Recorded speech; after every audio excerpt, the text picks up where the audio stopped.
Hello, everyone. I want to talk about why anti/gay movements fail. First, we have to describe what is a movement, what is anti, and what is a gate.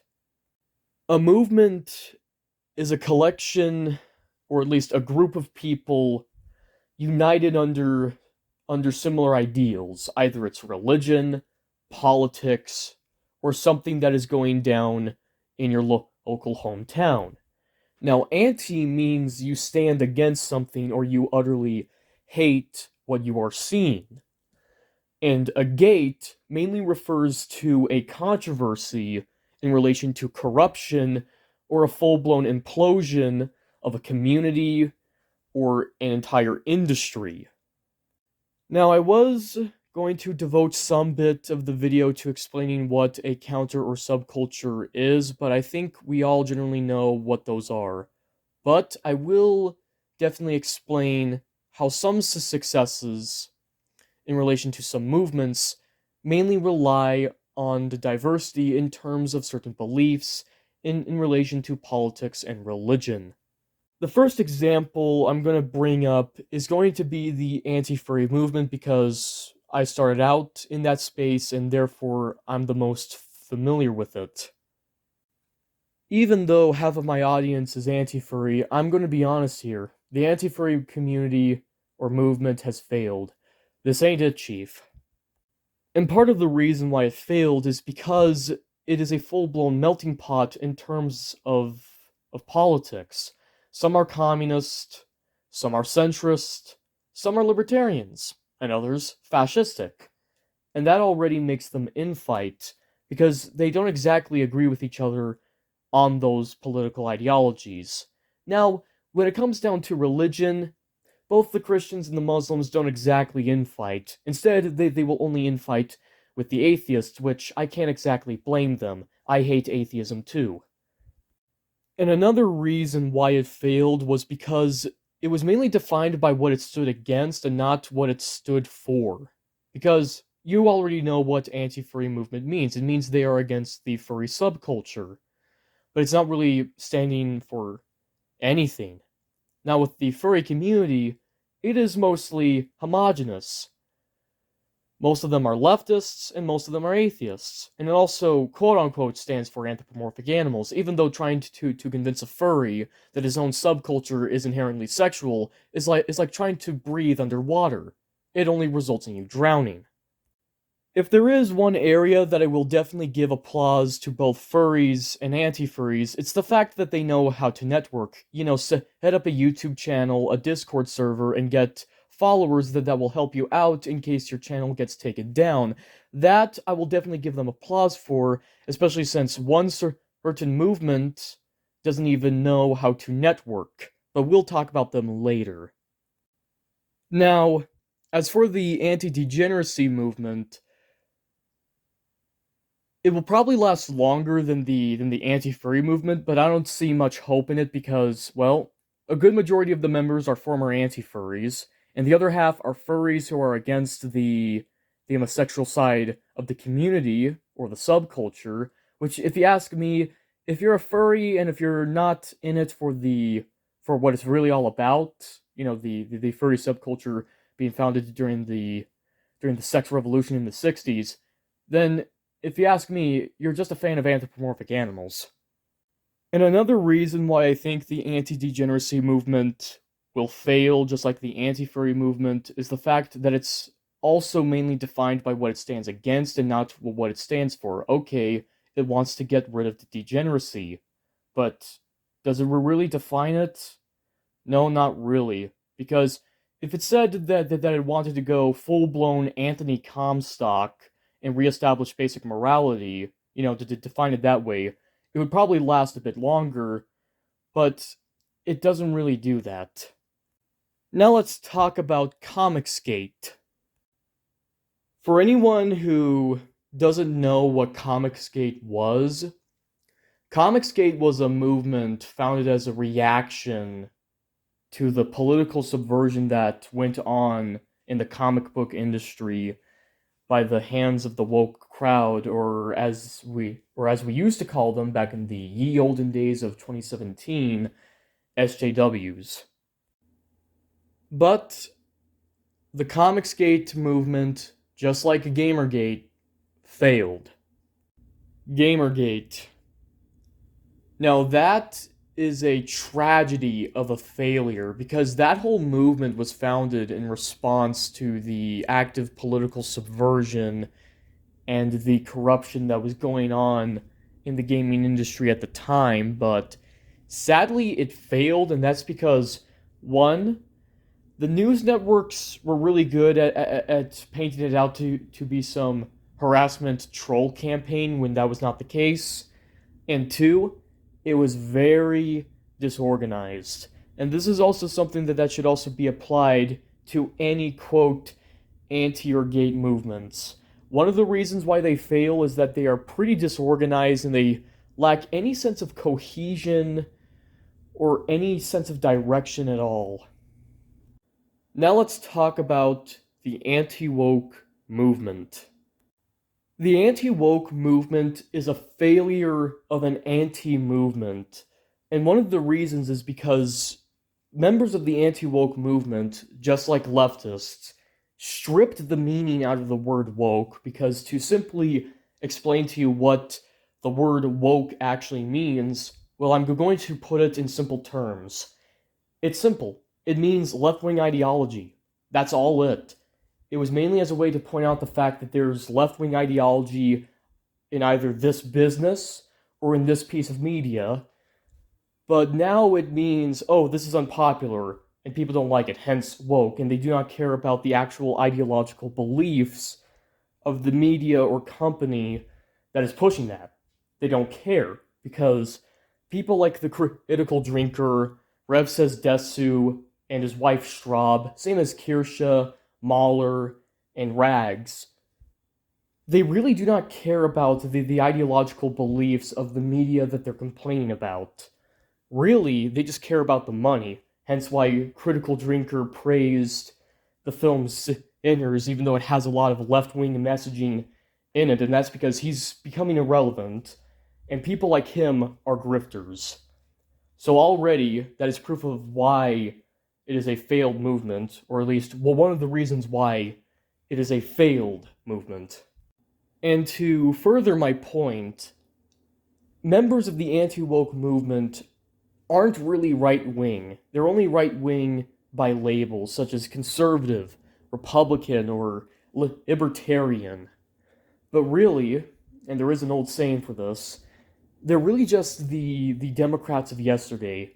Like, there is a quote for this. The Republicans of today are the Democrats of yesterday.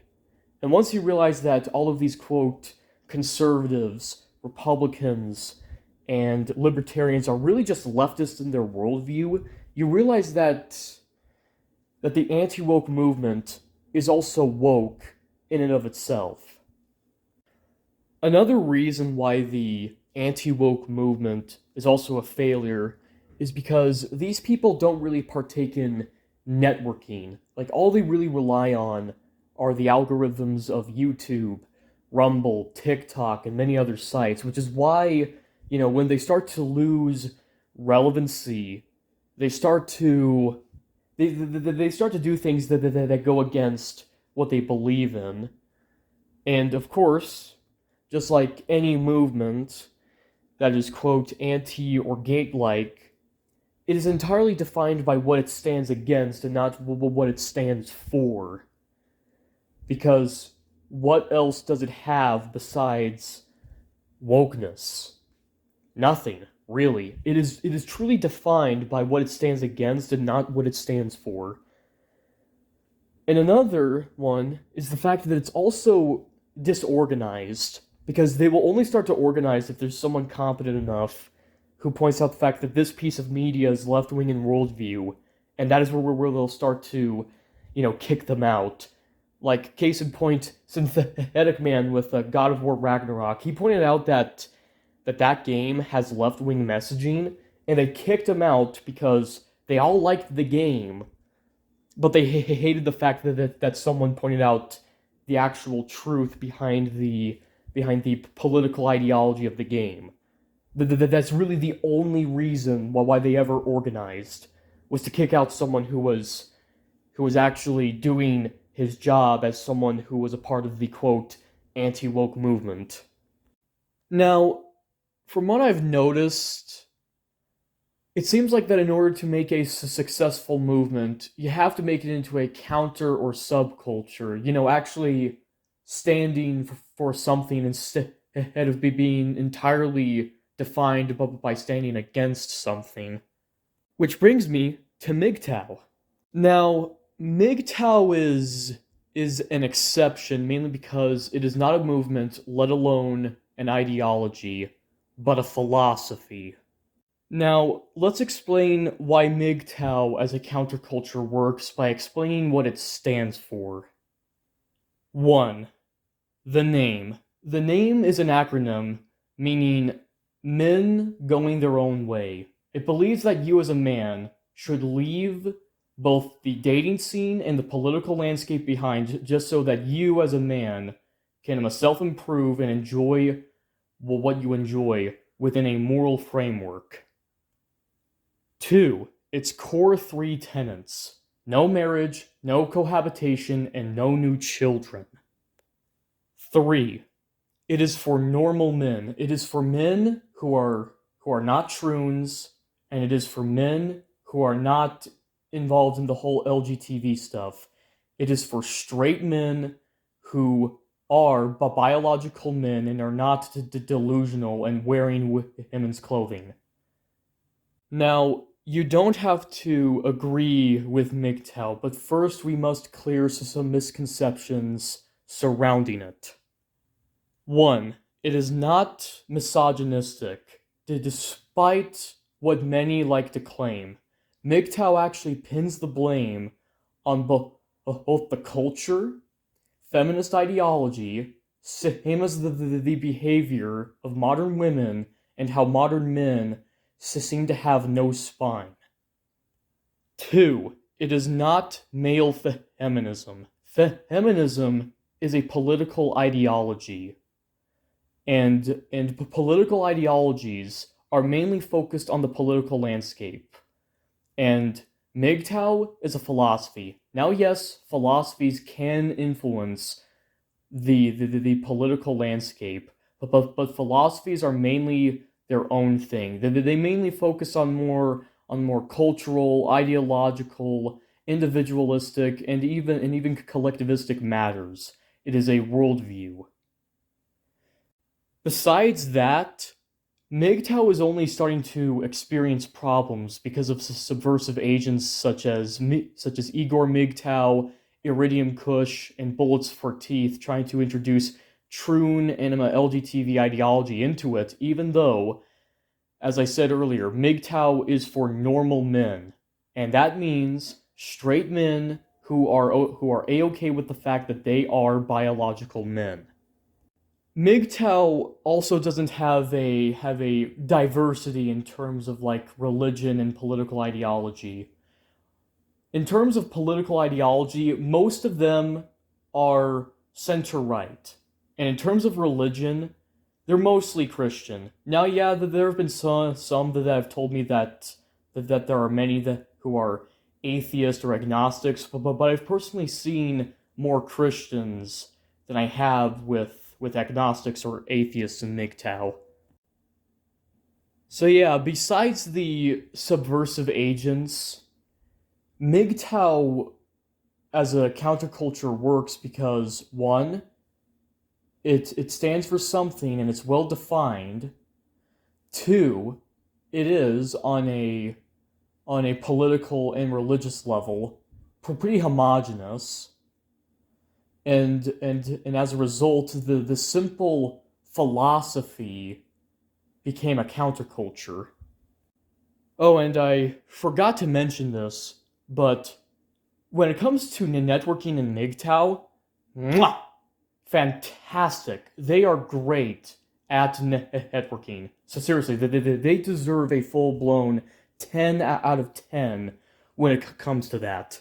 So yeah, to finish this video, basically, in order to make a successful movement, do not be an anti or gate movement. Do not be such, because you are bound to fail. You need to become a counterculture and actually stand for something. For the anti-degeneracy movement, you guys are anti-NSFW, but that's all it. You are entirely defined by what you stand against. You need to stand for something, such as pushing and promoting a return to sexual morality, such as that. And maybe, and maybe, and maybe it will actually work because of it. Anyway, that's all I have to say. Have a good day.